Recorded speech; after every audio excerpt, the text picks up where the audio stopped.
Hello friends, welcome to my YouTube channel happy notification. Friends, कैसे हैं आप लोग? आई होप आप लोग ठीक होंगे और स्वस्थ होंगे। फ्रेंड्स, आज की इस वीडियो में हम लोग जानेंगे कि दुबई अमीर कैसे बना। आखिर दुबई के पास इतना पैसा आया कहाँ से? क्या दुबई पहले से अमीर था? ये सारे सवालों के जवाब आज की इस वीडियो में आप लोग जानेंगे, तो बने रहें वीडियो को बिना स्किप किए अंत तक, क्योंकि ये वीडियो बहुत ही इंटरेस्टिंग होने वाला है। फ्रेंड्स, जब भी किसी पैसे वाले जगह की बात होती है तो सबसे पहले तो नाम हम सबके जहन में आता है, वो है दुबई। और जब भी किसी डेवलपमेंट की बात होती है तो यस, सबसे पहले नाम आता है दुबई सिटी का। लेकिन आपको क्या लगता है दोस्तों, ये चमत्कार कई सालों से कहलाता आ रहा था। आपको क्या लगता है, दुबई पहले से ही अमीर था? अगर आपको लगता है कि दुबई के पास पहले से ही पैसा था तो फ्रेंड्स, आप पूरी तरह गलत हैं। ये बात आप हमेशा याद रखिए। किसी भी चीज़ को करने से पहले अगर आपका विजन क्लियर है कि आपको क्या करना है तो फ्रेंड्स, आपको कामयाब होने से कोई नहीं रोक सकता। ये बात 100% सच है। आपकी सोच ही आपकी कामयाबी की पहली सीढ़ी है। आज हम आपको दुबई के एक ऐसे इंसान के बारे में बताने वाले हैं जिन्होंने अपने विजन से रेत को पैसे का खेत बना दिया।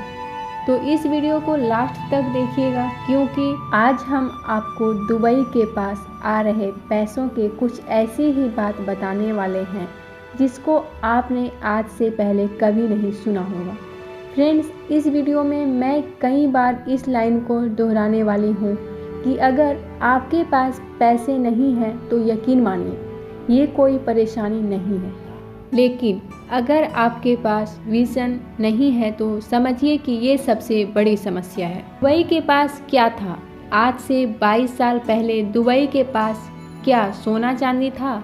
आज से 22 साल पहले नहीं, ऐसा कुछ भी नहीं था। लेकिन फिर भी बड़ा सवाल, अचानक ऐसा क्या हुआ? दुबई इस दुनिया में रहते हुए एक अलग ही दुनिया बन गया। आखिर ये कैसे पॉसिबल हो पाया कि जहाँ पर चारों तरफ रेत ही रेत थी, वहाँ पर आज वर्ल्ड के सबसे ऊंचे टावर बन गए। बड़ी बड़ी इमारतें, होटल और टूरिज्म सबसे ज़्यादा इनके पास हैं। कैसे? आपने सोचा है कभी? फ्रेंड्स, ये सिर्फ और सिर्फ एक आदमी की सोच की वजह से हुआ है। जी हाँ फ्रेंड्स, और उस शख्स का नाम है शेख मोहम्मद बिन जायद अल मखदूम। दोस्तों, एक कहावत आपने सुनी होगी कि जेब में बेशक पैसा ना हो तो चलेगा, लेकिन बातें बड़ी ना करो तो मामला खराब। शेख मोहम्मद मखदूम के पास इतने पैसे नहीं थे जितने कि बाकी देशों के पास थे, लेकिन फिर भी ये आज सबसे आगे निकल गए। ये सिर्फ आपकी सोच की वजह से ही आगे बढ़ते गए। आज दुबई दुनिया का कैपिटल बन गया है। ये ग्लोबल हब है कि दुबई दुनिया का तीसरा सबसे बड़ा ट्रैवल कंट्री बन गया है। फ्रेंड्स, आज भी आपको जानकर हैरानी होगी, दुबई के पास ना तो अपना खाना है और ना ही पीना, ना ही मिनरल्स। तो फिर दुबई के पास क्या है? कैसे अचानक इतना कामयाब शहर बन गया? फ्रेंड्स, दुबई के पास शेख मोहम्मद बिन जायद अल मखदूम जैसे वो इंसान हैं जिनका विजन कमाल का है। आप और मैं 2 से 3 साल आगे का प्लान करते हैं, ये देश के लिए आगे का 10 साल प्लान करते हैं। इनकी प्लानिंग साफ होती है कि अभी कहाँ है, 10 साल बाद कहाँ पर पहुँचना है, और ये पहुँच भी जाते हैं। फ्रेंड्स, सबको लगता है कि दुबई के पास तेल का भंडार है, लेकिन आपको बता दूं कि तेल का रेवेन्यू दुबई का केवल 1% ही है। तो आखिर पैसा कहां से आता है? यहीं पर मोहम्मद शेख ने कुछ ऐसा किया कि उन्होंने दुबई के इकोनॉमी को बदल कर रख दिया। From oil to tourism. जी हाँ, टूरिज्म ही दुबई की सबसे बड़ी सोर्स इनकम है। आज जो दूसरे देशों से लोग दुबई में आते हैं, उनके पैसे से दुबई शाइन कर रहा है। आज टूरिज्म इतना बढ़ चुका है दुबई का कि इसे पछाड़ने वाला कोई नहीं है। इस शहर का यही कॉन्सेप्ट है, वो है जो करेंगे बड़ा करेंगे, नहीं तो कुछ नहीं करेंगे। यहाँ आर या पार की ही बात होती है। फ्रेंड्स, दुबई में आपको कुछ भी एवरेज या वेरी गुड नहीं मिलेगा। यहाँ पर सिर्फ और सिर्फ इतिहास बनाए जाते हैं। अगर ये बिल्डिंग बनाएंगे तो वो भी दुनिया की सबसे ऊंची बिल्डिंग होती है। यहाँ पर ये समुद्र के अंदर टेनिस कोर्ट बना देते हैं। यहाँ पर ये दुनिया का एकमात्र 7 स्टार होटल बना देते हैं। यहाँ पर आपको अमीरी साफ साफ नज़र आती है। यहाँ पर आपको एक से बढ़कर एक प्रोजेक्ट नज़र आते हैं। कमाल की बात तो यह है कि यहाँ जो भी होता है वह दुनिया का सबसे बड़ा होता है, क्योंकि ये जानते हैं कि जब तक आप कुछ अलग नहीं करेंगे तब तक कुछ अलग परिणाम नहीं मिलेगा।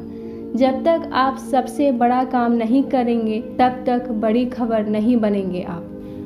फ्रेंड्स, आप बुर्ज खलीफा को ही ले लीजिए, इसके बारे में किसे नहीं पता है। ना सिर्फ ये दुनिया के सबसे बड़े बिल्डिंग है, बल्कि ये सबसे अनोखी है। फ्रेंड्स, होता ये है कि जैसे इस तरह के अनोखे चीज़ों को दुनिया में सबसे अलग बनाया जाता है, वैसे ही इसके बारे में बातें होती है।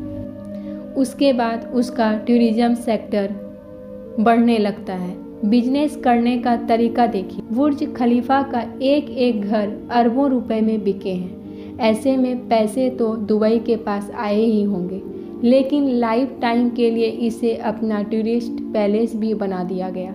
साथ ही फ्रेंड्स, दुबई के डेवलपमेंट में यहाँ के इंफ्रास्ट्रक्चर यानी कि आधारिक संरचना करने वाले का हाथ सबसे बड़ा रहा है।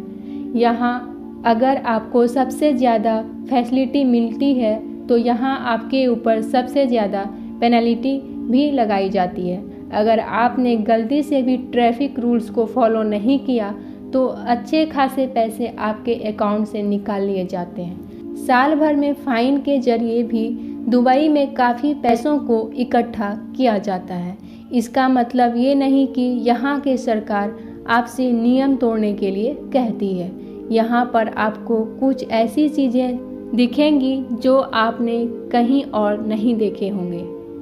फ्रेंड्स, कहा जाता है कि रेगिस्तान में कभी फूल नहीं उग सकते, लेकिन आप ये देखिए, दुबई ने दुनिया का सबसे बड़ा और सबसे खूबसूरत फूलों का गार्डन बना दिया। ट्रॉपिकल गार्डन दुनिया का सबसे सुंदर और प्राकृतिक फूलों के बागानों के लिए जाना जाता है।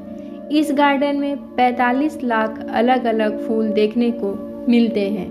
टूरिस्ट के मन को लुभाने के लिए ये मैरिकल गार्डन दुबई में एक सुंदर फूल उद्यान है जो दुबई के दुबई लैंड जिले में स्थित है। इसको 2013 में वैलेंटाइन डे पर लॉन्च किया गया था। 72,000 वर्ग मीटर के विशाल क्षेत्र में ये उद्यान फैला हुआ है और यहाँ भी आपको हर समय भारी संख्या में सैलानी देखने को मिल जाएंगे। इस गार्डन में बॉलीवुड फिल्म हमारी अधूरी कहानी की शूटिंग भी हो चुकी है। फ्रेंड्स, यह बात मैं आप सबसे फिर से कह रही हूँ कि ये तब पॉसिबल हुआ है, यहाँ की बात ही अलग है। क्या बात अलग है का मतलब क्या डायरेक्ट यहाँ के गवर्नमेंट की सोच से है?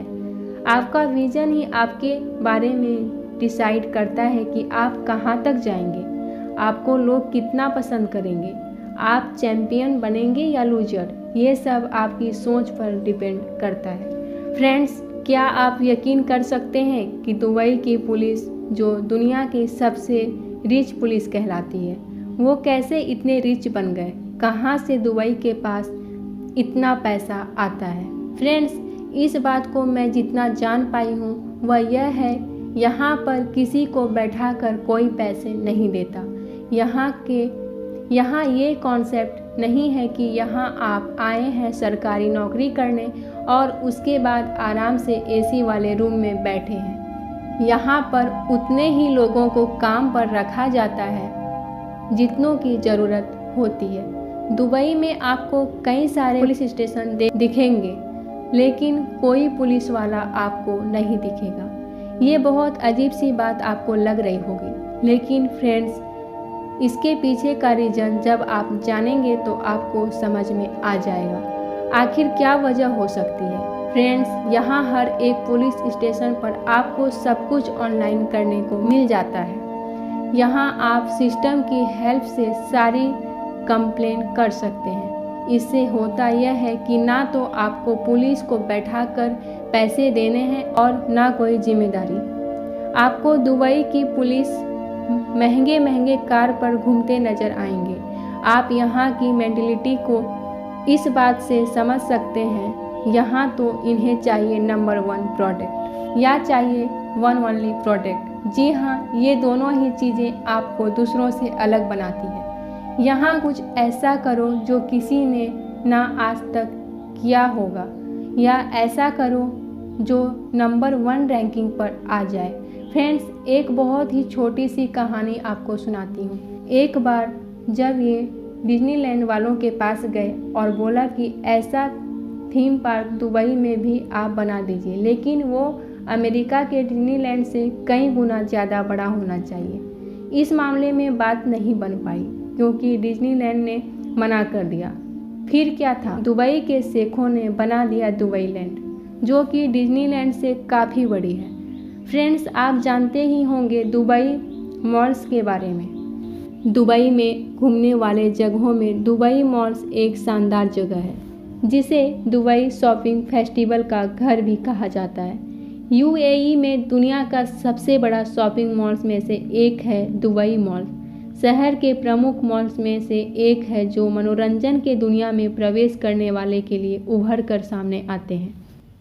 आप यहाँ पर कई एट्रैक्टिव चीज़ों को देख सकते हैं।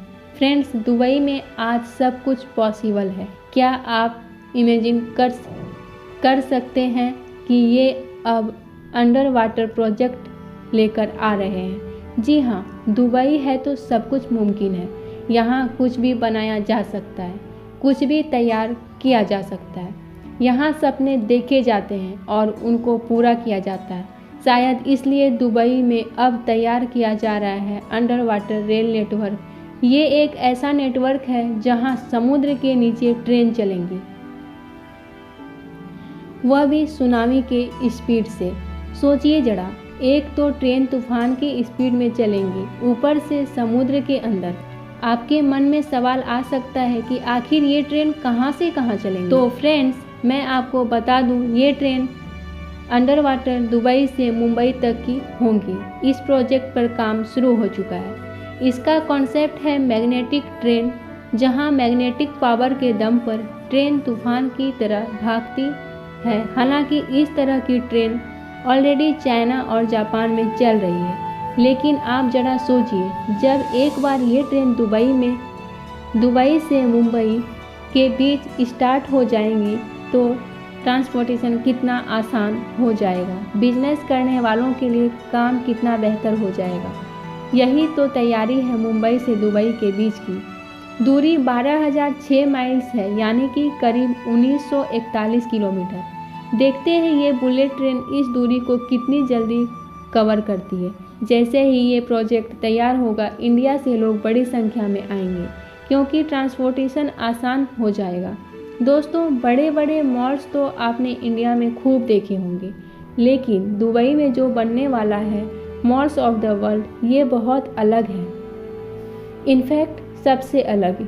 ये होगा दुनिया का सबसे बड़ा मॉल। लेकिन कैसे, क्या क्या होंगे इस मॉल की विशेषताएं? मनोरंजन और होटल सुविधाएं से पूर्ण कॉम्प्लेक्स प्रोजेक्ट में करीब 7.5 लाख वर्ग मीटर में शॉपिंग मॉल्स बनाया जाएगा। इसमें थीम पार्क, सन थिएटर, मेडिकल सुविधाओं समेत 100 होटल और 20,000 कमरे के बिल्डिंग अपार्टमेंट बनाए जाएंगे। साथ ही फ्रेंड्स, ये भी बता दूं कि इस मॉल के अंदर बच्चों के लिए प्लेग्राउंड भी तैयार किया जाएगा। कहने का मतलब ये है कि इस मॉल में आपको सब कुछ मिलेगा। एक बार गए तो सब चीज़ वहाँ से ला सकते हैं। फ्रेंड्स, ये है दुबई का लेवल। आप खुद ही सोचिए कैसे इस शहर ने 20 से 22 सालों में आपको कहां से कहां पहुंचा दिया। दुबई अपने आप में कमाल है। फ्रेंड्स, आपको याद होगा कि 2020 के समय में दुनिया स्ट्रगल कर रही थी, किसी इवेंट को करने में बड़ी परेशानी हो रही थी और दुबई ने क्रिकेट का सबसे बड़ा इवेंट यानी कि IPL होस्ट कर दिया था। फ्रेंड्स, आज के लिए बस इतना ही। उम्मीद करती हूँ आपको ये वीडियो पसंद आई होगी और आपको हमारे साथ ये दुबई की जर्नी पसंद आई होगी। अगर वीडियो पसंद आई है तो वीडियो को लाइक ज़रूर करें और साथ ही साथ इसे शेयर भी करें ताकि आपके द्वारा किसी और को भी जानकारी प्राप्त हो सके। अगर आप मेरे चैनल पर नए हैं तो चैनल को सब्सक्राइब करना ना भूलें और साथ ही बेल आइकन को भी प्रेस कर दें ताकि मेरे आने वाली हर वीडियो की नोटिफिकेशन सबसे पहले आप तक पहुंचे। Thank you.